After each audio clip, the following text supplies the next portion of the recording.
Welcome in, guys. Happy Friday. We got a big card going on today. First day of the NBA play-in tournament. Obviously, a lot of football coming up this weekend. We'll get into a recap of last night and just we have to.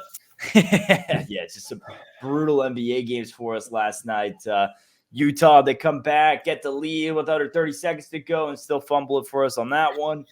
Then the Suns, 2 times in a row they get us. First time against the Spurs, they blow the 20-point lead. Next thing you know, we think they're coming back with a little bit of revenge in mind, and they just go down by 20 in the first, and they can't overcome it. At one point tied up, but still find a way to lose by double digits. Just a little bit of a rough night in the NBA, but we got a lot of action coming up this weekend to get it back, John. Yeah, more than that, and we're always transparent because, guys, AT&T, IBM, Amazon, those stocks, they may have a dip. Buy on the dip. That's what you always do with stocks. Buy on the dip with how to beat the bookie. So 4 of our last 5 days, losing days, bad streak. But when you're going to buy stock in a company, look at their financials. Make sure they were a good company. Our company is not good. We're the best at what we do. Lose Phoenix last night. We'll talk more about that. But we laid 7 the day prior, and that game closed 10.5. Took the Toronto Raptors +9. That game closed 7.5. We do that every day with every game. We did have our second miss yesterday. Still find that very curious where the money came with the Magic. They bet against us with the Magic, so the line moved against us. So that's the second game for the entire year. I don't know, Ben, have we had at least 20 NBA bets? Would you say? About 20 NBA bets, so 2 of 20. I would say that if we're at least over 90% hitting with the line moving in our favor. So that's the second game. It did move away from us. But again, that's when you look at the strength of a company, and that's what our company does that nobody can do. Is we're going to give you the right line, get you down on the right side at the right line. Which now I know for the squares out there, losing the game but you lost. I know, but if you're that short-sighted, you don't belong watching this podcast anyway. Go watch something else. Go watch Stu Fine and put fucking pies in his face or something. This isn't for you. This is to make you guys sharper. So if you want to come along for the right, come along for the right. Beating the line is the way to get the money. And again, just try to relate it to the stock market. Buy on a dip. That's what all your gazillionaires do. That's what you should be trying to do. We had some questions in our chat, and I hope I answered them. But if not, we talk about bankroll and with 1 unit equaling 1% of your bankroll.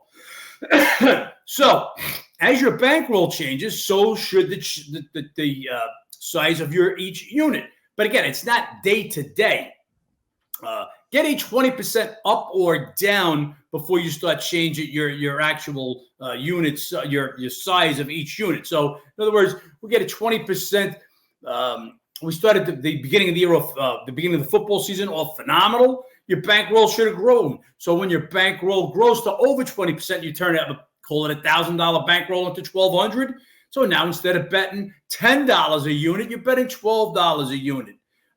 By the other pen, if you lose 20%, which I don't know if we've blown 20%, but maybe close to it over the last 5 days. So if you had the unfortunate luck of coming in right when we started our losing streak, you may be down that 20 units. So you pull the reins back.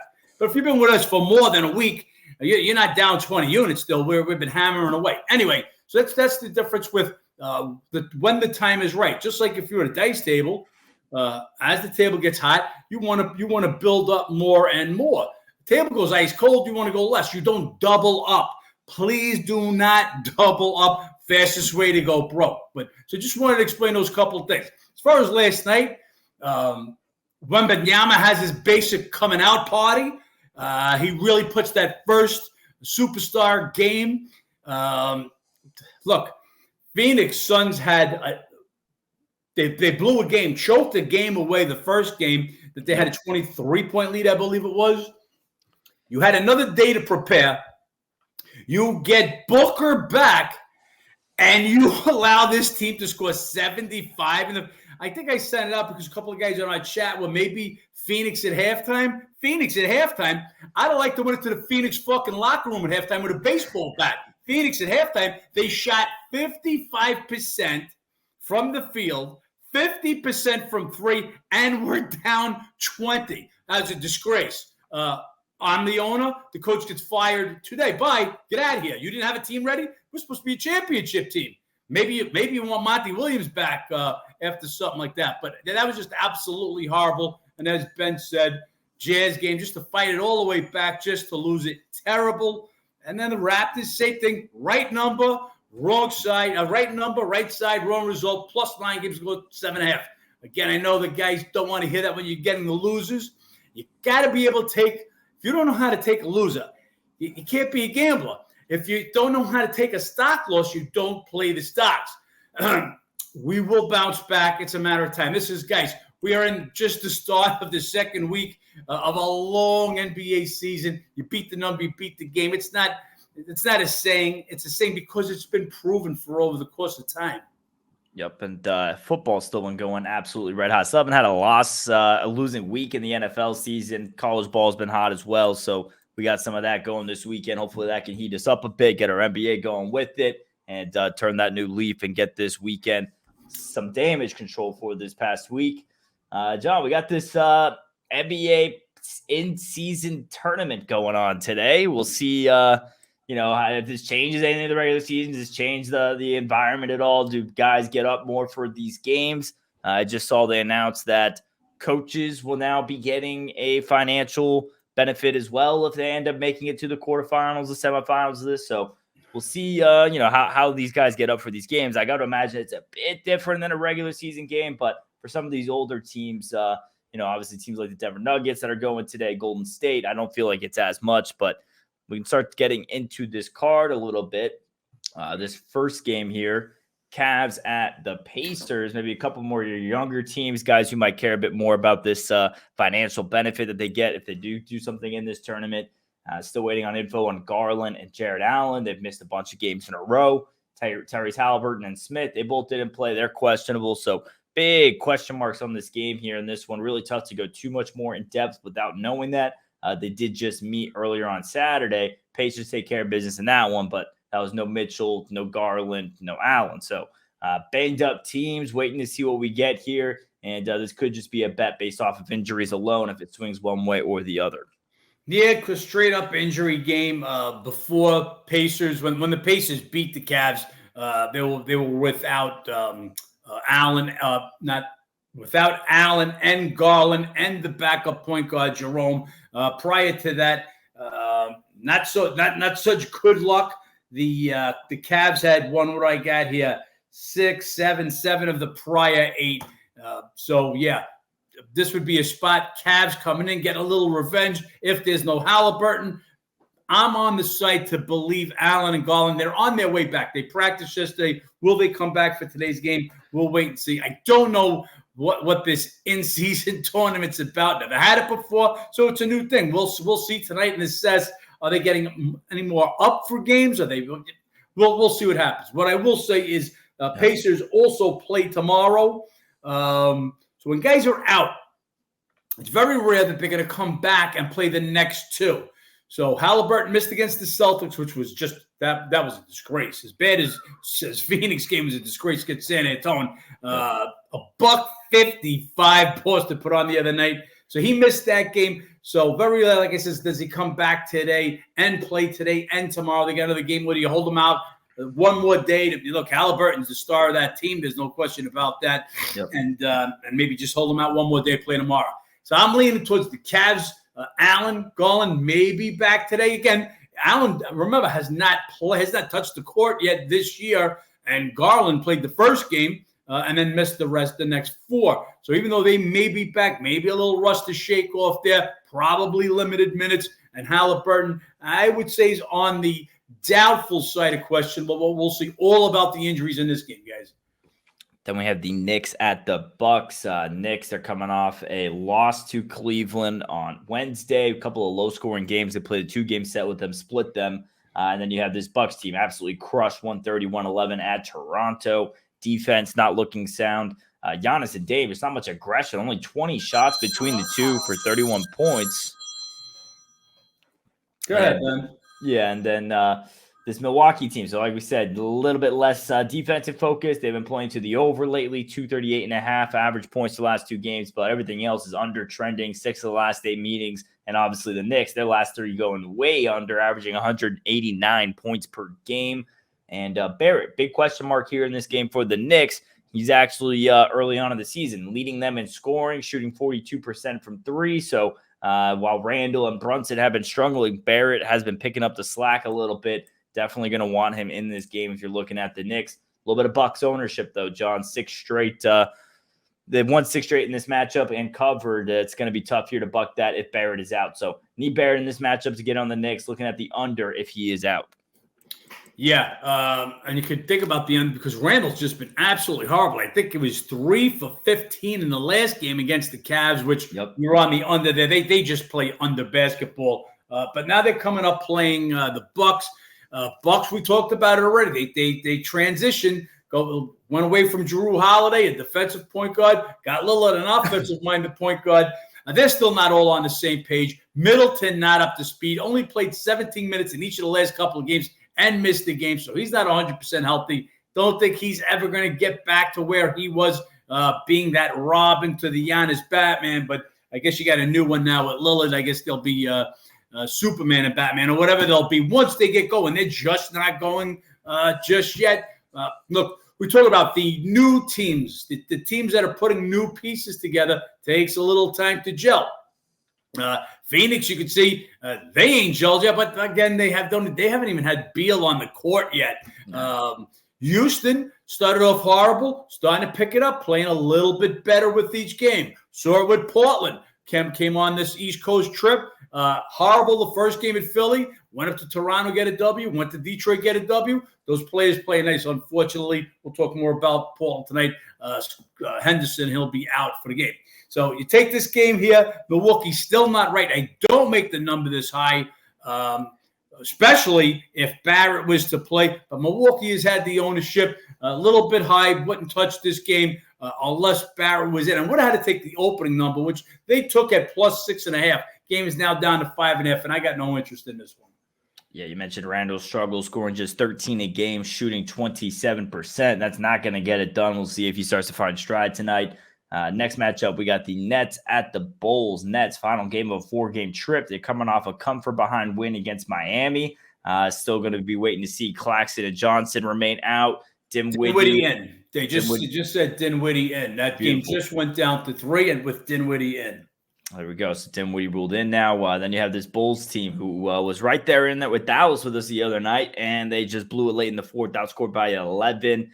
As far as some of the matchup history, Bulls, they've won 5 of the last 7 meetings, 5-2 against the spread. They did win the last, both in Chicago last season, and a lot of under trends here. 9 of the last 10 meetings going under. Bulls last 2 going under, but Nets have been playing a bit to the over this season, and probably a big part of that is Nick Claxton being out for a lot of those games. So Nick Claxton adds a lot for them defensively. Tough to be in on Brooklyn. It does help getting Dinwiddie back. My lean here is to the Bulls in this matchup. A lot of success in the matchup history. They're coming off a tough loss, just 1-4 against the spread. Brooklyn keeps covering 4-0 against the spread, but feel like this is a game Chicago gets done tonight, John.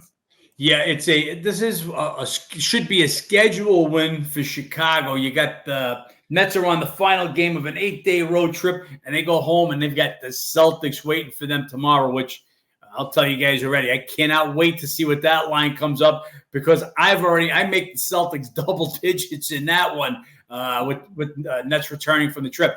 As Ben said, Claxton, Cam Johnson, they're both still out. We just got word Dinwiddie will be back for this game. Great spot. Chicago's had the history in the matchups. Just the way Chicago's playing. Lose at Detroit, a team they've owned. I mean, they've absolutely owned them. Was it 18 in a row? They've just absolutely owned them. We bet them every time, 15 in a row, something like that. Couldn't win. Go to Indiana, pick up a win on the road there. Look good. Go to Dallas. Dallas doesn't have Kyrie. Have the lead. Have a halftime lead throughout the 3rd quarter, and then fall flat in the 4th. that this team can't make this team out? Do they want to be a play into bottom tier playoff team, or they're going to be lottery bound and be sellers soon? So can't lay the Bulls, but it's Bulls and nobody. Nets in that real bad spot, coming off another hard fought win at Miami without 3 major rotation players: Cam Johnson, Claxton, and Dinwiddie. Big win for them. Maybe a little letdown on the last day of the road trip, though.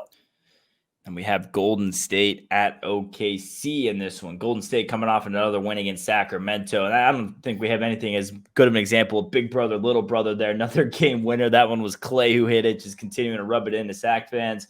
Then you have OKC, probably pretty good ball, but they're coming off a loss to the Pelicans. Bad loss. Yeah, shot 21% from 3. They were up as much as 18 in that one. Sorry, 22, I believe, in that one. Yep. So blew a big lead in that one. And Shai Gilgeous, he's going to be out tonight. So big loss there. He's putting up big numbers early on in the season. Warriors, they own this matchup. 9 of the last 10 meetings, 7-2-1 against the spread. They did split in OKC last year. Weird total history. All 4 go over last year, go way over last year, 257.3 points per game. But OKC, 3 of their last 4 go under. 4 of Golden State's 5 have gone under. So both teams playing the under, but in the history last year, very, very high scoring matchup. Would be a lean to the over still, just because that number has come down so low without Shai Gilgeous.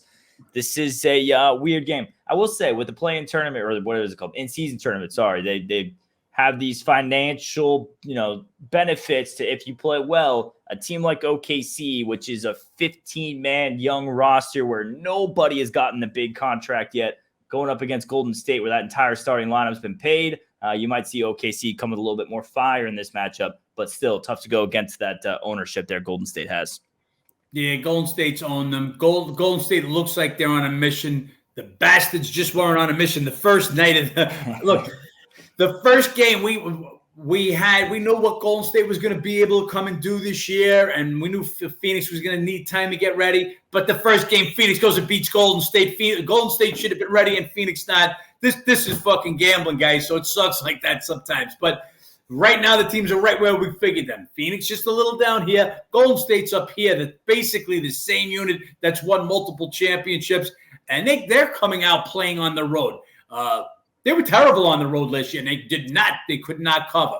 All they've done so far was they haven't covered either game at home now from having they think the best against the spread record at home, worst against the spread record on the road, flipped it around, haven't covered at home and have done nothing but cover on the road. And I look, they'll get it done here too. They just own this team with Shai out. You're taking 30 points out of the lineup. It's Golden State or nobody, but it's nobody because this line is 6 points. No way to make them 6 points high, but I just no interest in OKC in this game.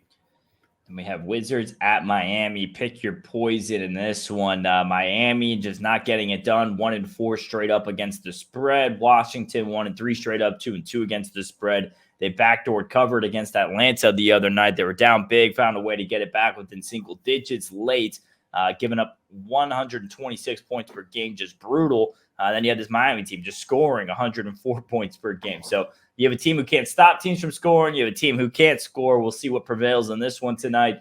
5 of the last 6 meetings have gone over at 220 points per game. Wizards last 2 gone over, but 2 of the Heat's last 3 gone under. As far as the matchup history, Heat have won 5 straight in Miami, 3-1-1 against the spread. Big number here, could only want the Wizards. It's a Miami team who isn't winning right now, but especially they don't cover. This is a big number for them at home. They seem to let teams kind of hang in, and that's what happens when you're only averaging 104 points per game. So because of that, could only want the dog in this one or nothing. Just tough backing this Wizards team. No defense. Tough backing teams with no defense. Yeah, 9.5 is what I actually make the number. That's how bad I think Washington is because Miami's not good either. Look, this is who Miami is in the regular season. Playoff Jimmy doesn't come around till the postseason. They can't score, as Ben said, and Washington can score, but they can't stop anybody from scoring. I think the number's a fair number at 9.5, which it went up to. Gafford will be back, the center for the Wizards. He missed the prior two, but they'll lose Kispert, so a little trade-off there. Not laying it. I mean, the number's right there, 8.5, 9. I just make it a little higher because I think Washington is that bad. But if a team's basically lucky to break 100 like the Heat, very tough to want to lay 8.5, 9 points. I'll stay off this game. Also, I don't have a bet today. As of right now, I have a college football bet, but I do not have an NBA bet. Then we have the Mavs at the Nuggets. Pretty good matchup here. Probably the best game on the card. You got this Dallas team just with Boston as far as the only two undefeated teams to start the season. They're 3-1 against the spread. Then Nuggets 4-1 straight up, 3-2 against the spread. Coming off their first loss, they got crushed at Minnesota. T-Wolves were in a playoff revenge spot. Dallas team, they held on, pulled out a nice win there against the Bulls on Wednesday. Sorry. Luka, he was held down in that game. How about Grant Williams and Hardaway going combined 49 points, 14-22 from deep? That'll pick up the slack. This is matchup history-wise, a little bit favors Mavs. 1-4 the last 6 meetings. They split 2 games in Denver last season. Would be slight lean here to Dallas in this one, but need Kyrie Irving in this matchup. We'll see what's going on with him. He's missed a few games. So with Kyrie, we'd be interested in Dallas in this matchup. Without him, could be a little bit lean to the under. Denver's been playing some low-scoring games. Yeah, look for Denver to come out and want to play a game tonight after getting whipped at Minnesota. Another game that we didn't pull the trigger on. Our lean was to the Timberwolves. Just didn't get that right number. This game just went up to 7 from 6.5. And then we'll go even higher once they announce Kyrie out, if he's out. He missed the last 2. We'll see if he's back for this one. Dallas has fought Denver tough. Did hold them down to 18 points, I believe, in that last game. Myself, in this game, if Kyrie plays, if Kleber plays, who also left the game early, I think the number's around 8.5. Right now, this game is sitting at 7.5. But that's, again, if Kyrie plays. Excuse me, if Kyrie's out. If Kyrie is out, my number is 8.5 on this game. And that's where it'll go back to. Like I said, right now, looking at 7. If he's in, this game goes down to about 6 to 6.5. So, again, the number is it's in the middle right now because they don't know for sure if he's playing or not. We'll wait to see. Again, guys, can't give you a winner in this one. I don't have it. Then we have Grizzlies at Portland to round up the card. Grizzlies 0-5 straight up, 1-4 against the spread. They were crushed at Utah Wednesday night. Then you have this Portland team pulling together a couple of wins now. They get one at Detroit there. They fight back from down 18. Sharp led with 29 points there. Last 2, they've allowed just 96 points per game. This Memphis team struggling to score a little bit. Henderson not going to play tonight. I actually think that's a benefit to Portland right now. They're forcing the action with him a bit too much. He's scoring just 8 a game on 30%. He has 4 turnovers a game. So he's someone who hasn't really adapted in yet. We kind of saw Wembanyama a little bit too. First couple of games was forcing to him. I will say last night with Wemby, they're finally realizing they can get him on back cuts, which is where they've been missing him the whole time. So we'll see if that starts to be more efficient. But for tonight, in the short term, I think it's better not having Henderson in the lineup. I like this Portland spot tonight. Grizzlies, a little bit of success in the matchup.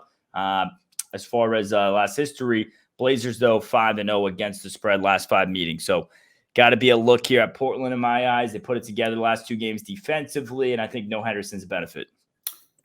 Portland 5-0 against the spread last 5 meetings, but Grizzlies have won for the last 5 trips to Portland. So you got to balance that out. And I agree with you. Brogdon, no question. But look, Brogdon, when healthy, is a real good point guard. So no question, can he step up at the Henderson spot?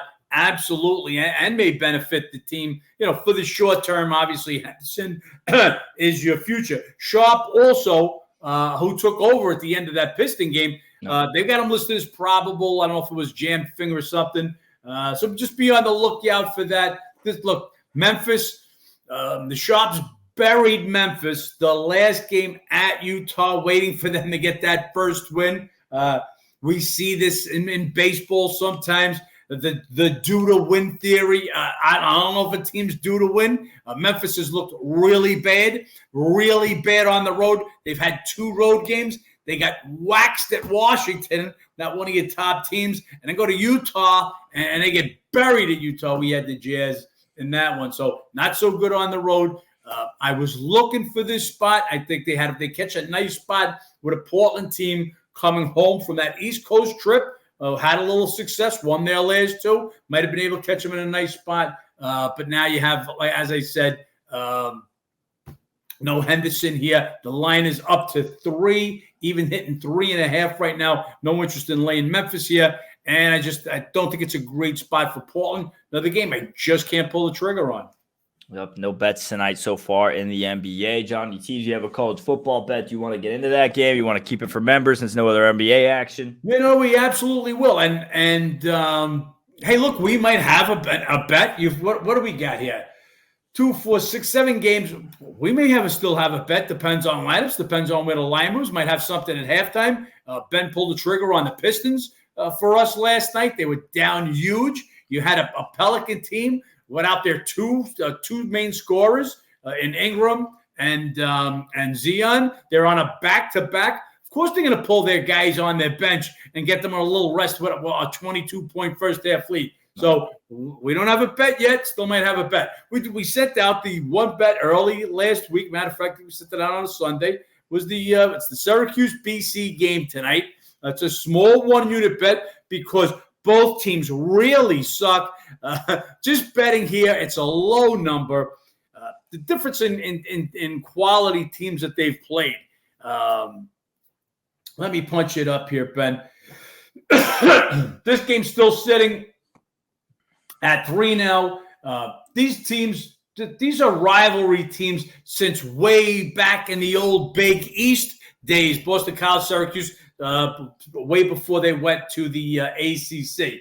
But if you look at Boston's schedule, BC now 5-3 against the 5-3 straight up, just 3-5 against the spread. They beat Connecticut 21-14. That's a no cover.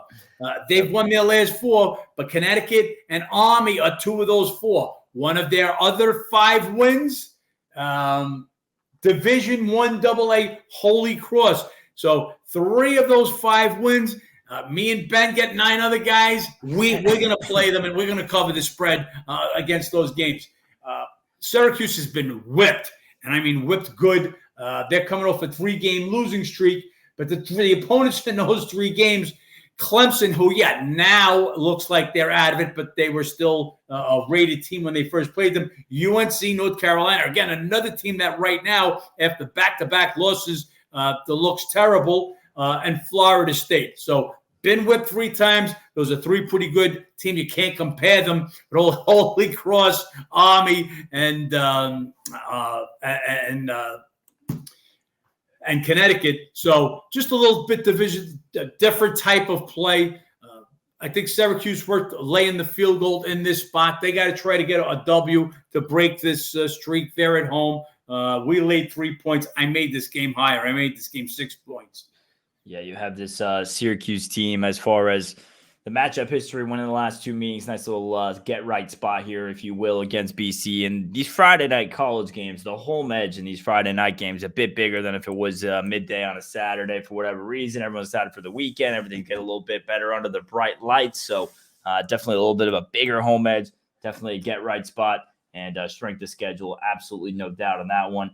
A couple other college bets, guys, out on the app. We teased one earlier in the week, the 5-unit bet. If you guys didn't catch that, make sure you guys sign up on howtobeatthebookie.com or download the app, How to Beat the Bookie. You can get it in the App Store or Google Play. A little bit of a smaller NBA card here. 5 NFL bets out for this Sunday, John. As a little bit of a rough week as it's been in NBA. NFL still 75% on the season, 8 straight winning weeks, going for 9 this week with 5 bets out this weekend. Yeah, and we should have improved on that last night. Just didn't.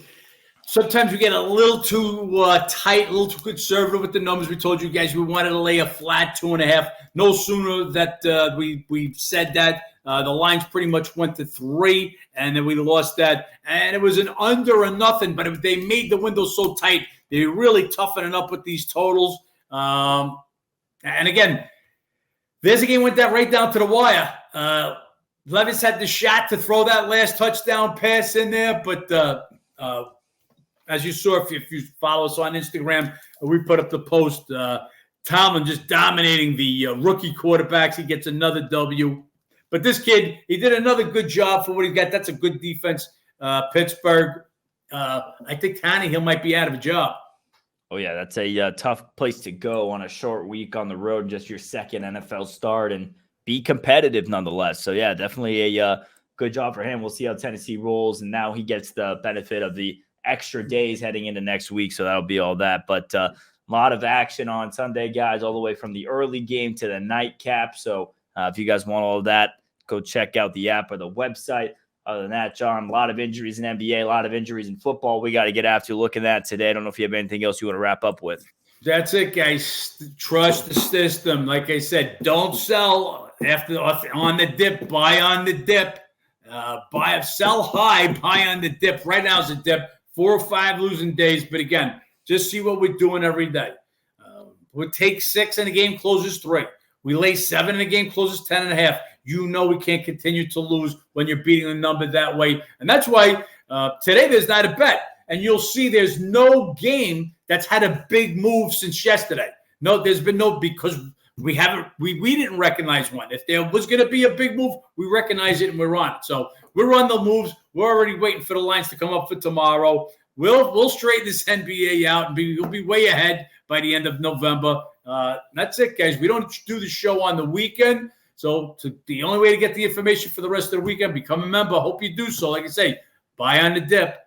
Yep, guys, no better time to sign up. Make sure you guys go check out the app. And other than that, let's make some money. Let's make some money.